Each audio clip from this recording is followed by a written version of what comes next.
नमस्कार, मैं हूं सुमित आज़ाद और आज मेरे साथ हैं गौरव क्रांतिकारी गुरु, एक ऐसे शख्स जो लगातार भारत की दूसरी आज़ादी की लड़ाई लड़ रहे हैं, भारतीय परिवार के एक मुख्य सदस्य भी हैं। तो सबसे पहले आपका बहुत बहुत स्वागत है गौरव जी। धन्यवाद। तो मैं चाहता हूं हमारे दर्शकों के लिए एक छोटा सा पहले आप अपना परिचय दे दीजिए, फिर हमसे कुछ सवाल आपसे करेंगे जी। मेरा नाम गौरव हुआ और पिछले 8 वर्षों से जब से कुछ समझ बनी है, अन्ना आंदोलन के बाद एक तरह से देश को जब एक राजनीतिक बागडोर तो मिल गया, लेकिन गैर राजनीतिक तरीके से देश का एक युवा किस तरह से प्रतिनिधित्व करे, इसका एक पूर्वा जो अभाव हुआ, तो उस दशा में एक संगठन का निर्माण हुआ जो पूरी भारतीयता को समझ करके आर्थिक, सामाजिक और राजनीतिक तरीके से इसका एक लोगों के सामने विकल्प कैसे प्रस्तुत करे, इसका हम लोग खाका तैयार किए हैं। इस पर पूरा प्रयास भी कर रहे हैं और आज का युवा कैंप उसी को लेकर के ही आगे बढ़ रहा है। इसमें बहुत लोगों का योगदान भी है। बिल्कुल। अच्छा गौरव जी, जैसे आज के युवा कैंप का भी यही उद्देश्य है और हम भी कोशिश करते हैं कुछ वीडियोज़ के माध्यम से आप जैसे क्रांतिकारियों के विचारों को पहुंचा करके युवाओं को जगाने का। अब युवा बहुत सारी जानकारी लेने के बाद जाग तो जाते हैं, लेकिन अब चूँकि कुछ क्रांति लानी है तो ज़मीनी स्तर पर कुछ कार्य करना होगा, जैसे कि आप करते हैं। लेकिन सभी युवाओं के साथ ये कन्फ्यूजन है क्योंकि उनका व्यक्तिगत जीवन होता है, उनका व्यक्तिगत कुछ कैरियर रहता है। तो ऐसे में जागरूक तो बन जाते हैं, लेकिन ना चाहते हुए भी अपनी पारिवारिक या व्यक्तिगत जीवन में लिपटे रहने के कारण वो ज़मीनी स्तर पर उस तरह से मेहनत नहीं कर पाते जैसा आप कर रहे हैं। ऐसे युवाओं के सामने ये चैलेंज है, समाधान क्या है? क्योंकि आपने इस चैलेंज को एक्सेप्ट करके कुछ ना कुछ समाधान निकाला होगा जी। आज की जो आधुनिक पूरी वैश्विक व्यवस्था है, शासन की तंत्र की जो पूरी परंपरा है, ये 2 चीज़ों पर केंद्रित है। पहला है एक डर, दूसरा हिंसा। ये लोगों में जो एक आर्थिक डर जो आ गया है कि हम मेरा कैरियर को लेकर क्या होगा, कि हम भूखे मर जाएंगे, ठीक है, ये डर जिस दिन उनके मन से झिझक जाएगा, बाहर निकल जाएगा। स्वामी विवेकानंद ने एक बात कहा था, यदि दुनिया में पहला कदम रखने के लिए जगह है तो मेरा पूरा मानना है कि दूसरा कदम रखने के लिए भी होगा। तो युवाओं को निकलना पड़ेगा। हाँ, थोड़ी सी विचार, विश्वास और एक अपने अंदर एक जुनून जरूर रखना पड़ेगा।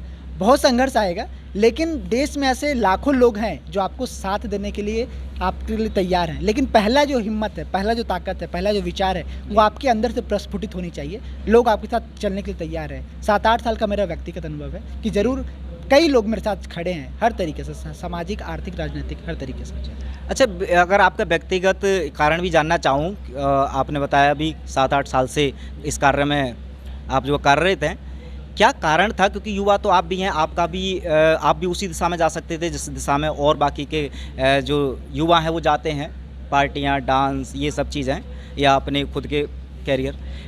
आप जो बता रहे हैं कि युवाओं के अंदर जो अंदर से क्रांति भावना जब आ जाएगी तब ऑटोमेटिक उनको ये समस्या दिखाई नहीं देंगी, ना ही कैरियर की, ना ही आर्थिक तंगी की। लेकिन ये चीज़ आपके अंदर कैसे आई? कोई ना कोई एक विचारधारा जरूर आई होगी, वो किस तरह से आपकी शुरुआत हुई थी? नहीं, पारिवारिक पृष्ठभूमि भी ऐसी रही है जी। मतलब तीसरी थर्ड लर्नड फैमिली, दादाजी भी पढ़े लिखे थे और उन्होंने एक सामाजिकता को समझा पूर्णतः गैर राजनीतिक तरीके से। जेपी आंदोलन में उन्होंने एक बड़ा भागीदारी भी किया बिहार में, छोटे स्तर पे। पिताजी भी शिक्षक हैं और पारिवारिक पृष्ठभूमि इस तरह संस्कारों में रही। बचपन से नेताजी सुभाष चंद्र बोस और स्वामी विवेकानंद को पढ़ा। उसमें नेताजी का जो सबसे अहम बात था, या पारिवारिक रूप से जो मिला, कि IAS बनना है, क्योंकि इस देश का सर्वोच्च पद है। और अच्छा लगता था पढ़ के कि ICS परीक्षा को पास करके नेताजी जैसे लोग छोड़ करके फिर आगे देश की सेवा किए। तो मन में अहम भावना था कि देश सेवा करना है। लेकिन उस बीच कई ऐसे लोगों से मिलने का मौका ही मिला।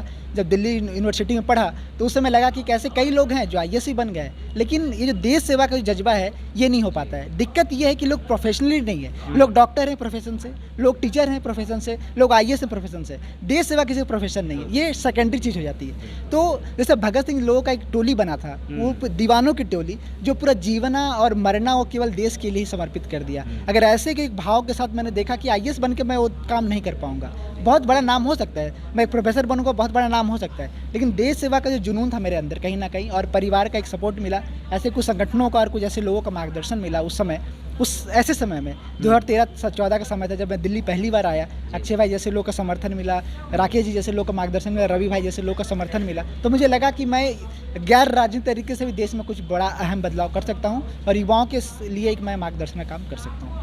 अच्छा, युवाओं की जो बात चल रही है तो आजकल देश में युवा चर्चे में भी बहुत ज़्यादा हैं और वो हैं एक सरकार की योजना के कारण, वो अग्निपथ योजना। अब उसके बाद जैसे किसानों ने एक बड़े लेवल पर सरकार के विरोध में कुछ अपना प्रदर्शन किया, युवाओं ने प्रदर्शन तो किया अपने स्तर से, जैसा भी चाहे हिंसा या अहिंसा रूप से। लेकिन क्या लगता है आपको कि जो युवा समझ रहे हैं कि एक फोर्स की, आर्मी की कोई योजना ले आना, ये एक समस्या को अगर वो ज़बरदस्ती सरकार से मनवा लेंगे तो उनकी जीत हो जाएगी, क्या है आखिरकार असली इन लोगों का षड्यंत्र हमारे युवाओं को बर्बाद करने का? उस पर अगर आप प्रकाश डालें। देखिए, आधुनिक विश्व में सबसे बड़ा समस्या है अर्थ का है जी। भारतीय गांव जो आधारित तंत्र था, इसमें लोग बहुत निश्चिंत थे, 2-3 घंटा काम करते थे बहुत तन मन धन से, और बाकी पूरा वो जीवन सामाजिकता को लेकर करते थे। आज हमारे सामने आधुनिक यंत्र हो गए हैं, हथियार हो गए हैं, नए नए तकनीक हो गए हैं, लेकिन हम लोग असामाजिक होते जा रहे हैं। तो तकनीक का जो सबसे दुरुपयोग हो रहा है इस वर्तमान समय में, कि हम जितनी भी आधुनिकता की बात कर लें, जितनी विज्ञान का हम हवाला दे दें, लेकिन हम उतने ज़्यादा असामाजिक हो रहे हैं। तो इसमें सबसे अहम जो सवाल है कि भारतीय गांव को जो आपने तोड़ करके एक शहर का सपना दिखाया, लोगों को कैरियर दिखाया, पैसा दिखाया, अब सरकार सबसे ज़्यादा जिम्मेवार रहता है वो है सोशल वेलफेयर के लिए। सरकार का मतलब ही होता है, और जब प्राइवेट कंपनी, निजी कंपनी का अपना एक रूल एंड रेगुलेशन होता है। आप मान लीजिए मुझे किसी कारण से मेरा तबीयत खराब है और मैं 3 महीने की छुट्टी लेना चाहता हूँ, प्राइवेट जॉब में कदापि संभव नहीं है। लेकिन सरकार की एक मौलिक जिम्मेवारी है कि आपके अंदर कोई व्यक्ति जब काम कर रहा है तो आप उसके दुख दर्द को समझते हुए आपको एक निश्चित समय के लिए आप उसको छुट्टी दे सकते हैं, बाध्य हैं आप उसके लिए, आप उसकी सैलरी रोक नहीं सकते हैं। लेकिन भारत का एक कॉन्सेप्ट था कि भारत के लोगों के, युवाओं के मन में यह है कि हम एक बार मेहनत करते हैं और 30 साल हमारा जो जीवन कैरियर सेफ हो जाता है। अब अचानक एक नई बात करके, प्राइवेटाइजेशन की बात करके, और जो पूरा अभारतीय तरीके से जिस दिशा में ये बढ़ रहे हैं, ये अपने आप में कुछ युवाओं को समझ में नहीं आ रहा है। वो लोग उसको त्वरित, बहुत ही शॉर्ट टर्म के लिए अपने कैरियर से जोड़ के देख रहे हैं, लेकिन एक लॉन्ग टर्म जो उसका देखा जाए, बहुत बड़ा दुष्परिणाम ये भारत के युवाओं के लिए और भारत के भविष्य के लिए, ये कर्ज आधारित जो पूरी व्यवस्था चल रही है। एक राज्य सरकार के पास इतना ज़्यादा कर्ज है कि जो आज श्रीलंका, कुछ साल पहले ग्रीस की जो हाल हुई थी, वो बहुत दूर नहीं है कि भारत के साथ स्थिति बहुत जल्द उत्पन्न होगी। तो बहुत अलग अलग बातें हैं।